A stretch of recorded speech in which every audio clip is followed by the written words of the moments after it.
J'ai les mains gelées, mais vraiment gelées. Je suis en mode Leonardo DiCaprio dans Titanic, là, quand il coule. C'est horrible, j'ai tellement froid. Mais on est là pour réchauffer vos cœurs. Enfin, on est là, je suis tout seul en vrai. Bonjour à toutes et à tous et bienvenue dans ce point du lundi matin, lundi 7 mars. Ça fait vraiment très très longtemps que j'ai pas fait un point du lundi matin, un lundi matin. Mais en même temps, ça veut dire qu'on est occupé. Bon, il y avait eu les soucis de la semaine dernière, mais au moins ça a été géré. J'ai tellement été occupé pendant la semaine que je ne sais même plus de quoi j'ai parlé la semaine dernière pendant le point du lundi matin. Il me semble qu'on a parlé des rires et chansons, mais je suis même pas sûr. Je me souviens tellement plus de rien. Euh, En tout cas, c'était très cool. Il y a eu les rediffs ce week-end. Est-ce que vous avez écouté? Personne m'a fait de retour. Du coup, je sais pas si ma chronique, elle était bien ou si elle était nulle. Mais c'est possible, hein, c'est très très possible que c'était nul. Je sais que le passage était vraiment cool. Donc ça c'est bien le plus important. Et ah, ça m'a manqué après. Tu vois, c'est marrant parce qu'il y a des dates comme ça que je fais quand ça se passe très bien et que l'accueil est super et que t'es dans un beau théâtre, que les gens sont contents à la sortie, que je me suis confronté au regard des gens, d'aller flyer, tout ça, bah, mine de rien, j'avais envie de le refaire. J'aime bien être dans de bonnes conditions comme ça. Mais c'est pas forcément la vraie vie, parce que le mercredi, je suis allé faire le Mokiri à Paris. Donc le Mokiri, c'est un plateau parisien où plusieurs humoristes se succèdent, donc c'est assez rudimentaire. Et ça faisait longtemps que j'en avais pas fait parce que moi j'étais en tournée avec Deadline. Et puis c'est vrai que les seules fois où je suis venu à Paris, c'était pour faire des grosses scènes, bah, type Montreux ou les Rires et Chansons, mais des trucs comme ça. Ou alors je vais au Barbès Comedy Club de ma copine Charles Soignon. Mais bon, c'est un vrai comédie club, tout ça. Donc ce sont des conditions quand même vachement favorables. Et j'avais oublié la, la réalité du terrain des scènes ouvertes comme ça dans des bars où les gens payent pas, machin truc et tout. Putain, c'était dur. C'était vraiment dur. Enfin, vraiment dur. J'ai regardé la vidéo après, je me suis réécouté. En vrai ça a été, mais c'est clair qu'il y avait moins de rythme et de rire, parce que, mais pas que pour moi, hein, c'est un truc globalement sur l'ensemble de la soirée. Mais je pense qu'en vrai, je m'étais déjà fait la réflexion, et je crois que c'est pour ça que j'avais arrêté de faire des plateaux comme ça. Comme c'est gratuit et que les gens ne payent pas, et ben, ils ne s'achètent pas eux-mêmes leur propre rire. Je sais pas si c'est clair ce que je dis en fait. Moi, je suis persuadé. Moi, je fais toujours payer maintenant.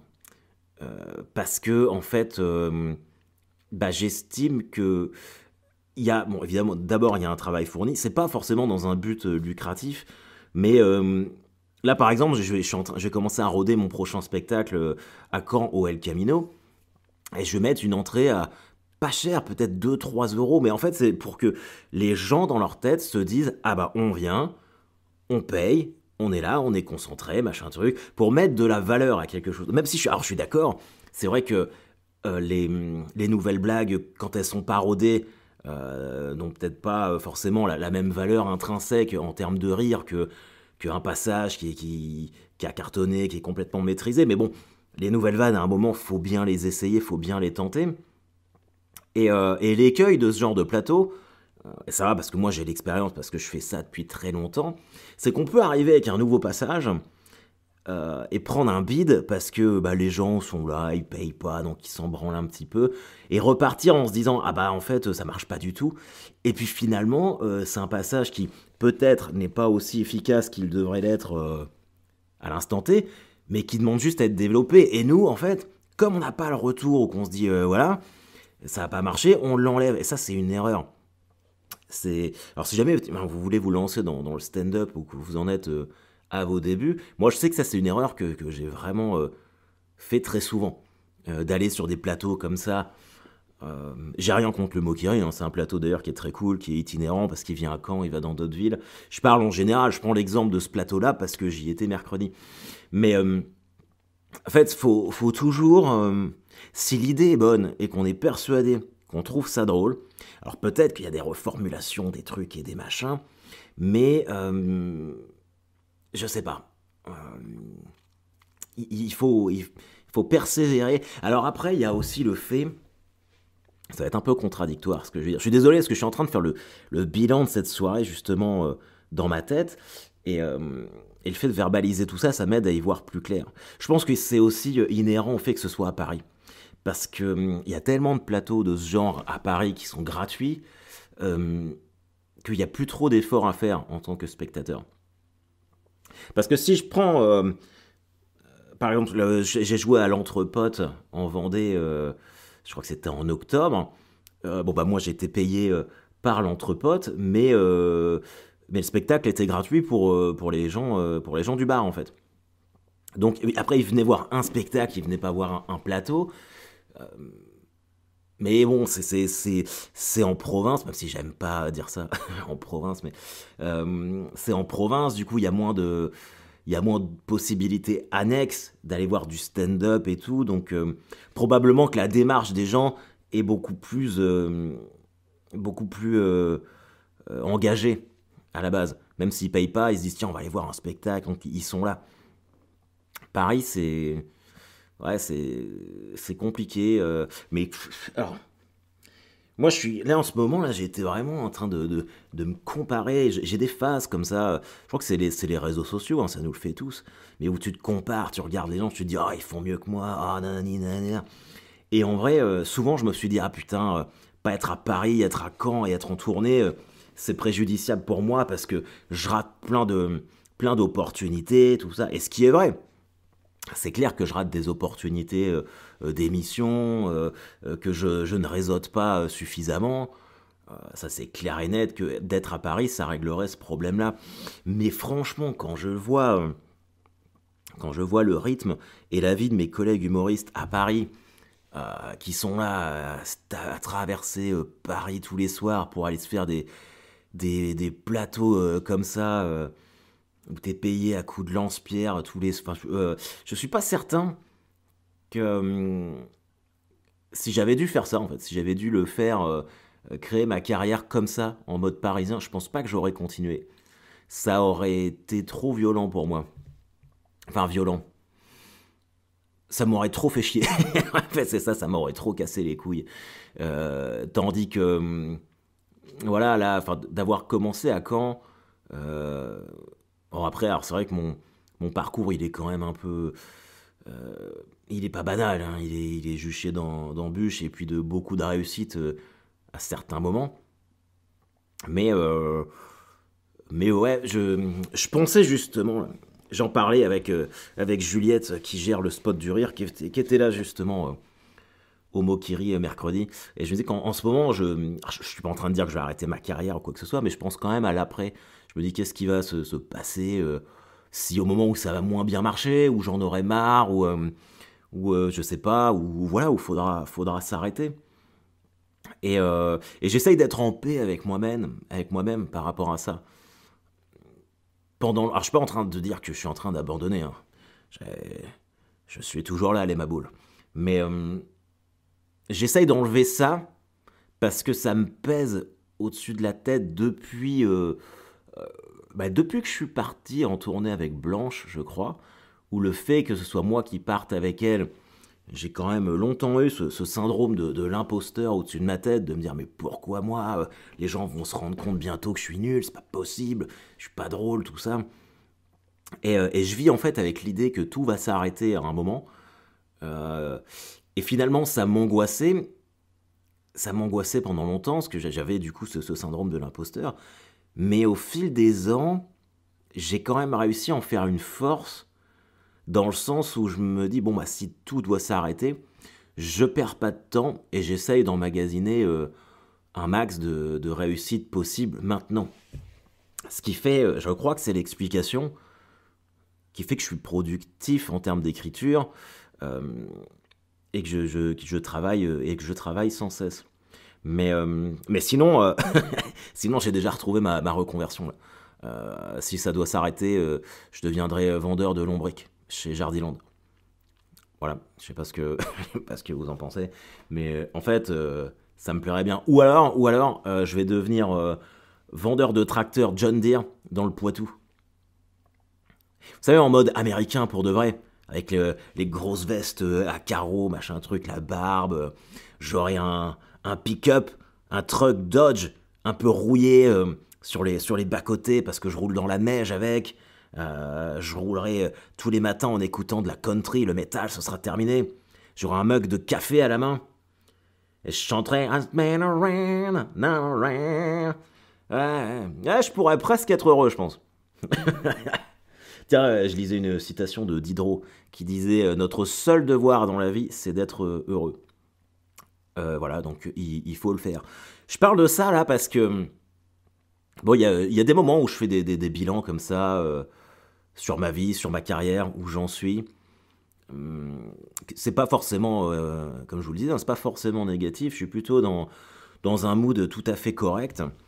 Euh, mais c'est compliqué parfois de se projeter. Et là, alors je sais pas si je me suis fait baiser, je me suis un peu fait baiser, alors que je sais comment ça marche, hein. Mais là, par rapport à la guerre en Ukraine, toute la semaine dernière, je regardais BFM TV, CNews, je suivais ça H24 comme si c'était une série Netflix. Je rafraîchissais mon portable comme si je suivais le résultat d'un match là pour voir ce qui se passait. Et ça m'a déclenché une crise d'angoisse. Un truc de fou. Un truc de fou. J'ai même fait peur. J'ai même fait peur à ma femme parce que je lui dis ouais, faut qu'on fasse. Faut que tous les passeports. Parce que mes enfants ont la double nationalité, française et américaine. Et je dis faut qu'on ait tous les passeports américains à jour pour que je puisse vous envoyer les enfants et toi aux États-Unis si on est en guerre, machin, truc. Je me suis fait un délire. Mais le sale délire, quoi. Bon, après une nuit de sommeil, c'était parti. Mais, et ça, c'est parce que c'est la consommation de médias d'information de masse, et je le sais très bien, bah, je me suis fait baiser comme un bleu. Du coup, ouais, comme une vieille bleusaille. Donc ça, c'est terminé, je regarde plus les infos, là. C'est fini. D'ailleurs, et on va y venir après, je vous ai trouvé un petit journal des bonnes nouvelles. Et il y a des trucs un peu feel good. Parce que faut qu'on se raccroche à ça, quand même. Et bon, ouais, dans le rayon des trucs très importants, demain je pars à Paris, les amis. Demain je pars à Paris. Je dois faire une session de post-production pour L'île prisonnière. Alors, je sais pas si vous savez ce que c'est, mais en fait, en post-production, L'île prisonnière, c'est donc la fameuse série que j'ai tournée en fin d'année.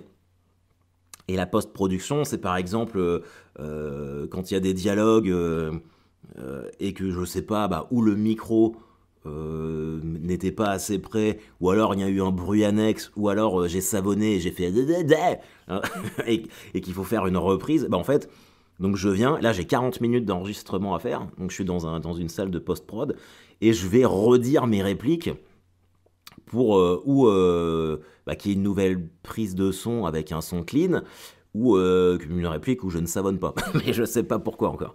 Je sais pas pourquoi il me convoque. Ce qui est cool, c'est que bah, du coup je suis à Paris demain. J'aimerais bien me trouver un plateau. Je viens de vous dire que j'aimais pas ça, mais vu que je joue mercredi à la nouvelle scène et que je dois avoir une petite trentaine de résas, mais en même temps, je joue exactement au moment de Real Madrid PSG. Du coup, ceci explique cela en partie, je pense. Donc j'aimerais bien quand même pouvoir aller flyer, faire un plateau mardi, mais j'ai pas envie de me faire souffrir en même temps.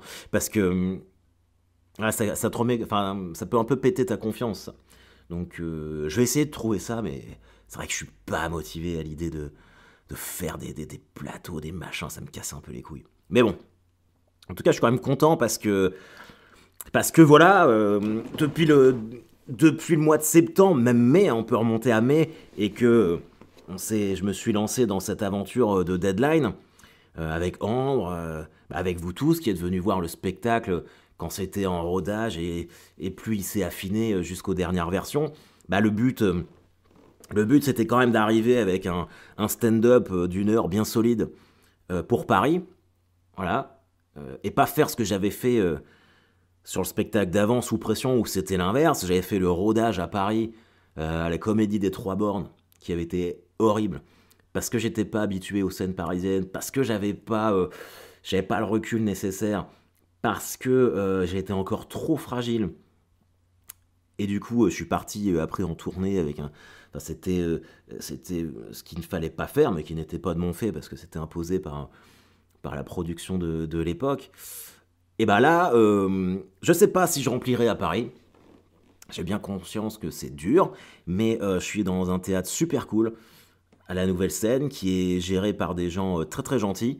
C'est un théâtre réputé, beaucoup plus grand que les Trois Bornes, mais tout le monde va pas jouer dans ce théâtre-là. Donc même si je remplis pas, si je fais pas des complets comme je fais partout, quasiment en province, c'est pas grave.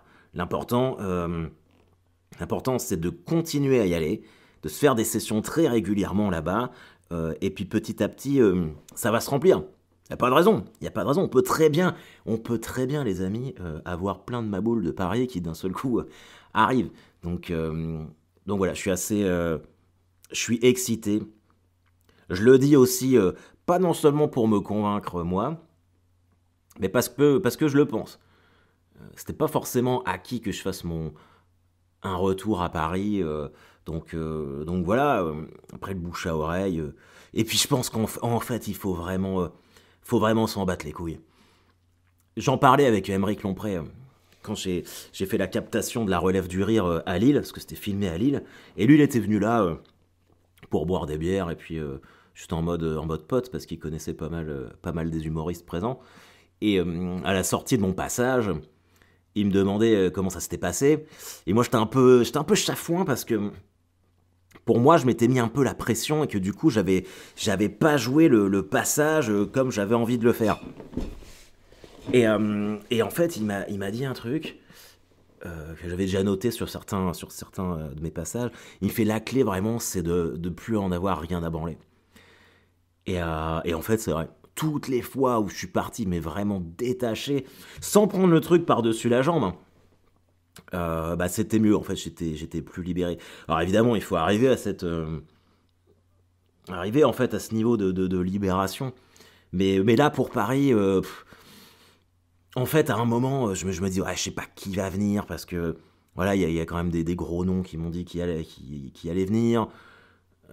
Mais je sais pas s'il y aura des médias, des trucs. Mais en vrai, je m'en branle. Je m'en fous maintenant.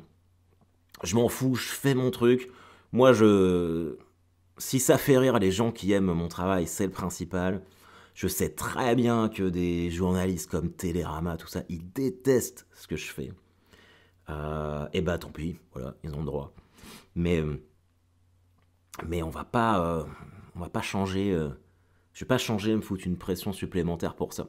Ça vaut pas le coup. On est là pour raconter des blagues. C'est tout. On n'est pas là pour se faire chier outre mesure. Ok les amis, j'ai beaucoup parlé là. Je suis assez prolixe aujourd'hui. Alors les amis, les bonnes nouvelles du jour. Il y a des trucs qui sont pas mal. On va en prendre quelques-unes. Alors le site, ça s'appelle Bonnes nouvelles du jour. Parce que d'habitude, vous savez que je prends toujours les articles du Parisien ou pour qu'on fasse un peu, qu'on décortique ensemble l'actualité du moment. Mais comme l'actualité du moment, franchement, c'est un peu de la merde, je me suis dit, voilà, on allait se trouver des trucs pas mal. Alors, sachez que l'emploi privé, donc les boîtes privées, l'emploi renoue avec son niveau d'avant-crise du Covid. Je la refais. L'emploi privé renoue avec son niveau d'avant-crise du Covid. C'est pas mal. Là, ce sont que des bonnes nouvelles, hein, ce que je vous lis. La croissance française a atteint 7% en 2021. Du jamais vu en 52 ans. En 52 ans. Oui, bah après, il faut quand même mettre ça en perspective qu'avec la guerre, tout ça, ça va peut-être changer. Donc, les mauvaises nouvelles ne sont jamais bien loin. Ah, les naissances et l'espérance de vie sont reparties à la hausse en France. Tiens, on va regarder ça. L'espérance de vie. J'en parlais l'autre jour avec William Pilet. Et on se disait que si on atteignait les 75 ans, ce serait pas mal. 75 ans, c'est bien. Après, passer 75, c'est que du bonus. C'est le temps additionnel pour moi. Alors, selon le bilan démographique de l'INSEE publié ce mardi, il y a eu en 2021 en France une légère hausse des naissances, davantage de mariages et l'espérance de vie a également augmenté. La mortalité a baissé, mais demeure toujours plus élevée qu'avant la pandémie. C'est étonnant ça, que la mortalité ait baissé alors qu'il y a eu la pandémie. Alors qu'il y a eu plus de naissances, c'est assez logique en 2021 vu que les gens sont restés confinés ensemble en 2020, donc ça a dû niquer dans tous les sens. Vous avez bien eu raison. Et les mariages, oui, si tu survis au confinement avec quelqu'un, je pense que tu peux te marier avec. Tout ça, ça a du sens. Nombre de décès, les mariages sont repartis à la hausse. Nanana. On y pense, nous. Faut que je coupe ça.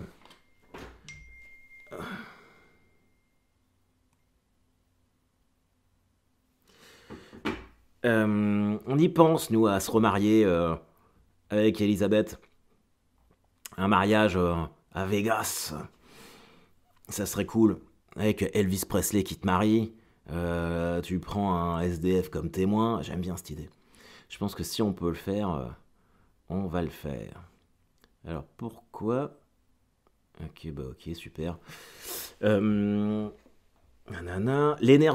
Si l'énergie de demain devenait inépuisable. Ouais, cet article-là n'est pas non plus baisse inédite du nombre de demandeurs d'emploi. Alors ça, c'est un peu unique parce qu'en vrai, la baisse du chômage, admettons, vous êtes demandeur d'emploi et vous avez un CDD d'une journée pour faire l'homme sandwich dans un supermarché. Et bah ce CDD d'une journée vous sort de la liste des demandeurs d'emploi. Mais il n'empêche que 24 heures plus tard, vous redevenez demandeur d'emploi. Donc tout ça, c'est un peu biaisé. Cet implant a permis à des paraplégiques de se remettre à marcher, faire du vélo et nager. Ça, c'est pas mal, ça. Regardons ce que ça donne. On prend le temps aujourd'hui. On se réveille tranquillement, c'est lundi. J'ai juste ma séance de kiné pour mon genou à faire. Voilà. On est smooth aujourd'hui, donc vous faites votre petite tisane. C'est l'aboutissement d'une dizaine d'années de recherche sur les implants électriques stimulant la moelle épinière qui permet aujourd'hui à 3 paraplégiques de pouvoir marcher. Grâce à des électrodes plus fines et plus longues, mais aussi avec l'appui de l'intelligence artificielle, les neurotechnologies se synchronisent mieux. Dans un futur proche, avec un simple smartphone, les personnes paraplégiques pourront déclencher les stimulations qui activeront leurs muscles et leur permettront de marcher. Grâce à leur portable, ils pourront marcher. Putain, faut pas qu'on te nique ton... faut pas qu'on te vole ton portable. Putain, on m'a volé mon portable. Et là, tu te mets à faire le moonwalk, à faire du breakdance parce qu'un mec est en train d'essayer de se servir de ton téléphone. Oh putain, c'est pas mal. C'est pas mal, j'aime bien ça. J'aime bien cette idée. Et bah écoutez... Non, mais mine de rien, ça c'est quand même une putain d'avancée technologique. C'est fou, hein. C'est fou ce qu'on est capable de faire de bien dans ce monde. Alors, qu'est-ce que j'avais vu d'autre? Il y a 20 ans naissait l'euro. Un pari fou réussi. Est-ce que ça a été si réussi que ça? Parce que, en vrai, oui, ok, c'est agréable de pouvoir partir dans d'autres pays limitrophes sans avoir à changer de monnaie.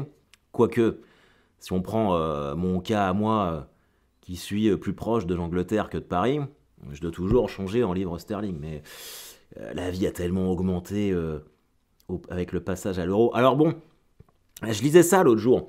Il y en a qui disaient que de toute façon, avec l'inflation, même si on était resté en francs, le prix de la vie aurait augmenté. Mais la vraie question, c'est de savoir si l'inflation et l'augmentation auraient été aussi importantes qu'avec l'euro. Alors, qu'est-ce qu'on a? Voilà, Covid-19, la propagation du variant Omicron va mettre fin à la phase pandémique. Ça, c'est une super nouvelle. Le scénario catastrophe du Covid semble s'éloigner, notamment à l'hôpital. Bah, tout ça, c'est positif. Ah, on va se terminer. Et un Portugais a traversé l'Atlantique sur un trimaran de 7 mètres, tracté par un kite. Bonhomme.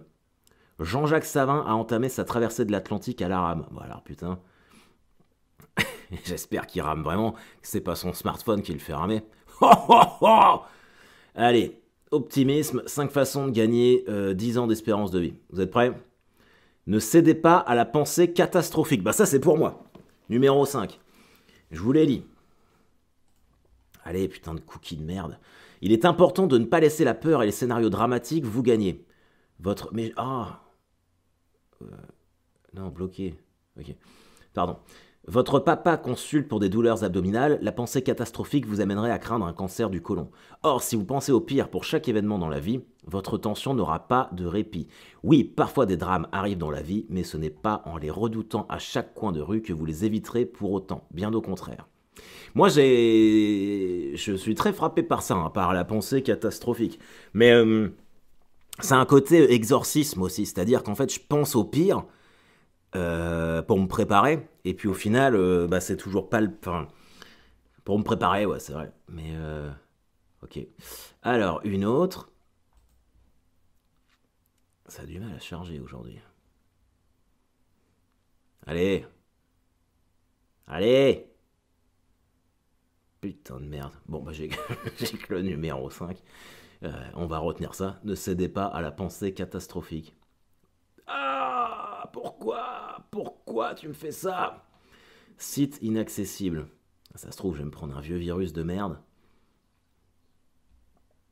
Ah bah non, bah putain, j'avais trouvé un super truc. C'est parce qu'il m'a déconnecté d'internet, pourquoi? Attendez, je vais essayer de recommencer. Ouais, bah vas-y, c'est bon. À chaque fois que je rouvre, je tombe que sur ne pas céder à la pensée catastrophique. Peut-être que c'est un signe, hein, peut-être que c'est ça qu'il faut qu'on retienne aujourd'hui, les amis. Le temps que ça charge, je suis allé voir The Batman. Ah, bah voilà. On est parti. Donc numéro 4, ne laissez pas vos pensées négatives prendre le dessus. Ah, c'est pour moi aussi ça. Si vous avez tendance à être pessimiste, faites la guerre à vos pensées négatives. En cas de doute ou de stress, ne laissez pas ces pensées contre-productives prendre le dessus. Vous avez un examen à passer? Si vous pensez que vous n'allez pas y arriver, vous n'allez effectivement pas y arriver. Ça, c'est valable quand tu tires un penalty. Si vous vous dites que vous avez travaillé et que vous avez tout mis en œuvre pour réussir, vous aurez plus de chances de connaître le succès. Et c'est vrai, tu prends Lionel Messi, match aller, PSG Real Madrid, il rate son péno parce que je suis sûr que dans sa tête, il se dit je vais rater. Donc non, optimisme. Numéro 3, pratiquer la pleine conscience. La pleine conscience consiste à se concentrer sur le moment présent, les pensées, les émotions, mais aussi les sensations corporelles. Il a été prouvé que cette méthode réduit le stress, l'anxiété et la dépression, tout en augmentant le bien-être mental. C'est pas mal, je trouve, c'est quand même intéressant. C'est quand même intéressant. Ça, vous pouvez trouver ce lien si vous voulez le relire sur les bonnes nouvelles du jour.fr. Bah, moi, je sais que j'en ai rencontré certains d'entre vous qui sont extrêmement solaires et qui n'ont pas ce genre de souci d'optimisme. Mais c'est pas mal. Numéro 2, entraînez votre cerveau à rechercher le positif. Eh ben, je peux tout prendre pour moi. Il a été écrit pour moi, cet article. Lorsque vous apprenez une nouvelle, essayez d'en tirer le positif. Votre patron vous offre une prime, les négatifs se diront qu'il touche sûrement une déduction fiscale intéressante. Les positifs, de leur côté, la prendront avec le sourire et se diront que la direction a su reconnaître leurs efforts. En associant chaque événement à quelque chose de négatif, vous entrez dans une spirale négative. Vous risquez alors d'attirer le négatif dans votre vie. Ce phénomène a déjà été prouvé par des spécialistes de la psychologie. On parle de la loi d'attraction. Ça, c'est super. Alors, après, oui, il faut faire cet exercice. Tiens, pour la semaine prochaine, je chercherai ça. Je chercherai quel exercice on peut faire tous ensemble pour être plus positif et moins pessimiste. Allez, un dernier. C'est en train de charger le dernier. Il y a les accords Toltec aussi. Vous connaissez, c'est Verino qui m'a parlé de ça, des accords Toltec. Tiens, j'en parlerai la semaine prochaine. Parce que là, mine de rien, ça fait déjà 28 minutes. Vous avez vu que vous avez été gâtés. Les plus assidus d'entre vous auront remarqué que samedi, on a posté un pauvre cast. Donc, si vous êtes abonné à ma chaîne, ce que j'espère, ma chaîne podcast, alors il n'est pas sur YouTube, hein, il est que sur Deezer, Spotify, iTunes Podcast. On a été voir The Batman avec mon pote Fred, et donc on en a fait la critique. Je vais pas revenir ici dessus parce que ça n'a aucun intérêt, autant que vous écoutiez les 50 minutes qu'on a totalement consacrées à ça. Et j'aime bien parce que ça faisait longtemps qu'on n'en avait pas fait et j'ai perdu la connexion, donc donc c'était cool. Mais le Batman, globalement c'est bien. Si vous voulez plus de précision, je vous invite à écouter le pauvre cast spécial Batman. Je n'arrive pas à ouvrir le dernier truc qui va nous rendre optimistes. Bon, je n'ai plus de connexion. Ok les amis, bon c'est pas grave. Vous pouvez retourner voir les bonnes nouvelles du jour. Moi, il faut que j'aille chez le kiné et sans vous mentir, depuis 5 minutes, j'ai très très très envie de faire pipi. Donc il faut que j'arrête d'enregistrer. En tout cas, si vous voulez m'aider et me rendre service, inviter les gens à Paris à venir voir mon spectacle à la Nouvelle Scène. Vous pouvez partager l'affiche, des trucs comme ça me rendrait vraiment service. Et puis, et surtout, continuons tous ensemble, mais ma boule, à tenter d'être heureux et d'être positif dans ce monde qui ne nous en offre pas toujours la possibilité. Mais j'ai envie d'être optimiste et, et on va y arriver. On va y arriver. Ok. On se fait un hoodle. On a tous nos casques de football américain, on est casque contre casque, vous savez, on se met des coups de tête, et on est là, hoodle, prêt à rentrer sur le terrain. Et je vous souhaite une excellente semaine, mes maboules. Bye bye.